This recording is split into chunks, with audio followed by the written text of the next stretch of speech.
Hi there, welcome back to the YouTube channel. I'm back again with yet another one of the legendary cards from the main set of Outlaws of Thunder Junction, and today it's Gisa, the Hellraiser. 3 in double black for a 4/4 human warlock. Has ward 2 and pay 2 life, so expensive ward cost for people to get around. Skeletons and zombies you control get +1/+1 and have menace, but whenever you commit a crime, and obviously we know crimes are important back in Thunder Junction, create 2 tap 2/2 blue and black zombie rogue creature tokens. You get 2 tokens that are zombies that are blue and black, but they come into play tapped. Right, let's do it that way. This ability only triggers once each turn, which I'm not really surprised about because it triggered more than once a turn. Yeah, you could do a load of stuff at your end of your opponent's turn and end up with a whole army on the board and basically destroy everybody in the next turn. So, how are we going to play this? Well, I've kind of ignored the skeletons, I'll be honest about it. I have seen some decks where Gisa is included in dungeoneering decks. That seems to be working quite well. There's a couple of blue-black decks floating around that I've seen and I've played against that go with zombies and skeletons and counter spells and have Gisa in them as well. But I want to try Gisa on our own, so that's what I'm doing today. Here's the deck take. Hopefully you can hit the subscribe button, and yeah, I'll talk about the subscriptions and everything else at the end. Be back in a second when I've got the deck list up. So here we go. Right, I'm back. Start at the beginning.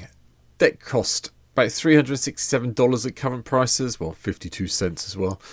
So 30 tickets on Magic Online. So it's kind of cheaper than some of the decks I've been doing recently for Outlaws of Thunder Junction. But this is fun. So remember, we're committing crimes. We want things to happen, and this is how we're going to do it.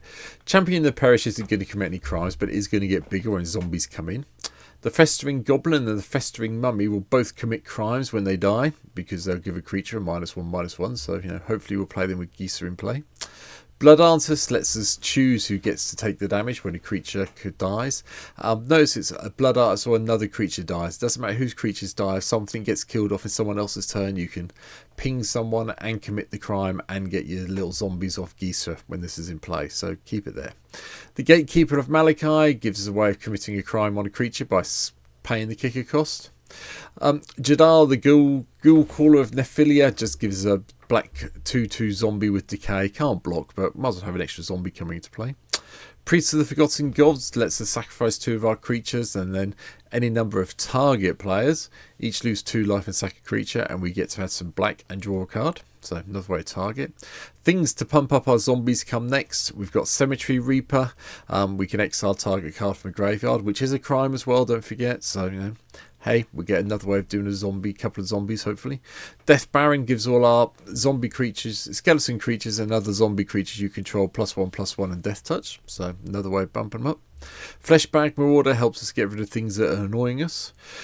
Geralt's Messenger comes into play, and we get to target someone to commit the crime for 2 life.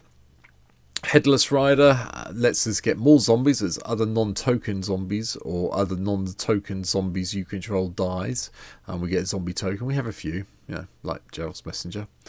Karavek the Punisher also comes into this one, another human warlock, but whenever we commit a crime, exile up to 1 target black card from our graveyard and copy it, cast a copy and lose 2 life. Quite nice. Lord of the Curse pumps up our zombies and then eventually gives them more menace. Lord of the Undead pumps them all up and returns the zombies from our graveyards to our hand.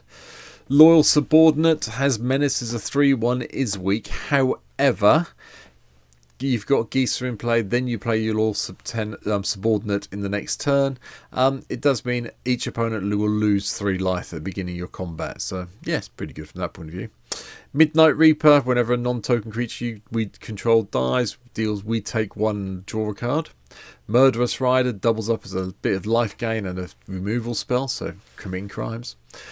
Zombie Master, the old school one, had to have it in here. Gives everything zombie. All other zombies Swamp Walk, which obviously we have a way of dealing with this. And other zombies we control have regenerate this permanent. From there, we go to another version of Gisa. This is the one from Innistrad, if I remember correctly. If a creature an opponent we control would die, exile it at the beginning of your upkeep. Put all the creatures exiled with Gisa onto play under the battlefield under control. They've got decayed, so yeah, cope with that. Gravedigger just returns a creature card from our graveyard to our hand. Grim Hireling lets us get some treasure tokens when when one or more creatures we control deal combat damage to a player. So that's cool. Skin Renderer just targets something, it makes it a lot smaller with 3 -1/-1 counters. Undead War Chief is an old school card. Really makes our zombies cheaper and pumps them up significantly, so they get +2/+1. So the Undead War Chief itself comes in as a 3/2 for 4 mana, which is pretty cool. Vindictive Leech gives us a way of choosing things when it dies. Ghoul Caller Gisa, another version of Gisa, comes in. We can sack one of our tokens and get some untapped zombies if we need to, so that works. The Grey Merchant of Asphalt. Yeah, this had to be hidden. It is a zombie. It comes in. It just drains everyone. Probably win the game after catching this. Is not particularly casting this is not particularly hard. Obnixilus, the Fallen comes in because we get to do target player losing 3 life when we do the landfall thing. So another way of committing the crime. So DC goes and finds us something by sacking off one of the zombies that we've hopefully made with Gisa. Tergrid God of Fright is not here for the creature version of it, I'll be honest, it's here for the lantern. It's a nice cheap way of making sure you can commit a crime every time, and if you've got some mana to untap it, you can go around and commit crimes against each person and just untap this each time. You need 8 mana to do it, but it is doable. Grave Titan is here, not a zombie, but it produces zombies, and it's Grave Titan at the end of the day. If you're going to play a mono black deck, play Grave Titan. Helldozer is a bit of fun. There's a lot of non-basic lands appearing in Commander, as you know. 3 black mana, tap it, and we get to blow one of them up and untap it if it's non-basic, so pretty good. Lord of the Forsaken, we get to sacrifice another zombie off target and mill someone for 3 with each piece of black mana we have.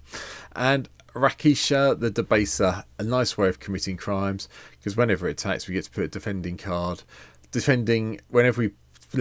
Whenever it attacks, target creature card from a defending player's graveyard onto the battlefield under our control. I'll get it in the end. Nice way of committing crime, so then it's got the encore if it needs to. Whole load of Planeswalkers. Obviously they're all Lilianas because they work well with zombies. The Last Hope, or they target I should say. The Last Hope gives -2/-1. The Vest makes target player discard a card. Death's Majesty gives us a zombie and a little bit of milling. The Necromancer, target player loses 2 life. The Dreadhorde General just gives us zombies and card draw when our creatures die. And the Death Wielder, -1/-1 counter on up to 1 target creature. All lovely targeting abilities. Spells, mainly things that remove things. So Battle at the Bridge, Blacksun's Twilight, Cut Down, Fatal Push, Tragic Slip, Cast Down, Go for the Throat, Heartless Act, Infernal Grasp, Outrageous Robbery, all of these target creatures obviously. Outrageous Robbery I'll mention, we'll just target opponent and get all their cards off the top of the line. Make sure it's not someone who's about to die though, because otherwise you just wasted your money. Blot Out, gets to target opponent exiles a creature or planeswalker they control with the greatest mana value, so it gets rid of the biggest thing they have, and it exiles, so it does take care of Eldrazi that may be causing you a problem. Hero's Downfall to blow things up, Toxic Deluge just to keep the board under control, along with Damnation and Crux of Fate. That's the spells. Artifacts, Elixir of Immortality to shut everything back in. You probably see this in most of my decks now. I'm always afraid of getting milled out. Anyway, Soul Ring, Arcane Signet, Charcoal Diamond, Jet Medallion, Thought Vessel, and Extra Planar Lens all give me my ramp. Ultimate Dimension is a nice way of using the zombies to target someone and get a few more zombies. So that's nice. If you have this in play with Gisa, sack a zombie off, mail someone, you get 2 zombies. Next turn comes around when another opponent's playing, end of their turn, sack one of the zombies, target them, they mill 2, you get another 2 zombies, so on and so forth. So you can build up 3 to 4 zombies a turn this way before it gets around to your turn, bear it in mind. And Chaos Wand again, 4 mana, exile someone, target an opponent. This is quite fun, especially if they can hit one of their good instants and sorceries. Card wise, nothing more than you'd expect. Cabal Coffers, Cabal Stronghold, Field of the Dead's here, Nykthos is here, Obscura Storefront just to go and fetch the basics, Terramorphic Expanse. We have got Temple of the False God, we have got Reliquary Tower, we have got 20 Swamps, and we have got Herbal Tomb of Yawgmoth to make sure that all of our lands are always swamps all the time and really power up these 2 lovely cards at the top here when we need them to. And that's all for it. today. That's Gisa, the Hellraiser, taken care of. Hope you've enjoyed it. Please, if you can, subscribe down below. 406 I record this one at the moment, getting so close to the 500. 233 over on Twitch, and if you want to see me play Gisa, there's a link down below to Gisa. I'll be playing it tonight, round about 7:30 time GMT. So if you're East Coast of America, add 5 hours to whatever the time is at the moment. You'll know what time my stream's starting then. That's it for today.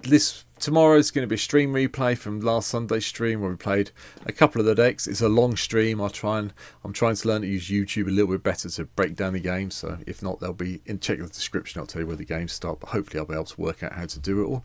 But if you can come and subscribe here, come and follow me on Twitch, or go and check out my Twitter as well. Actually, don't use my Twitter. Everything goes through. Once you follow me on Twitch, you get a link to my Discord. So bear that in mind. But that's it for now. Thanks for watching. We're getting closer to the 500 mark here on YouTube, which will make me happy. So if you subscribe, thank you. If you're a returning viewer, please think about subscribing. If you come back again, you must like what I'm doing. But for now, thank you for watching. Take care. And I'll see you either very soon on stream, or you'll be back watching next week's videos. Take care. Bye.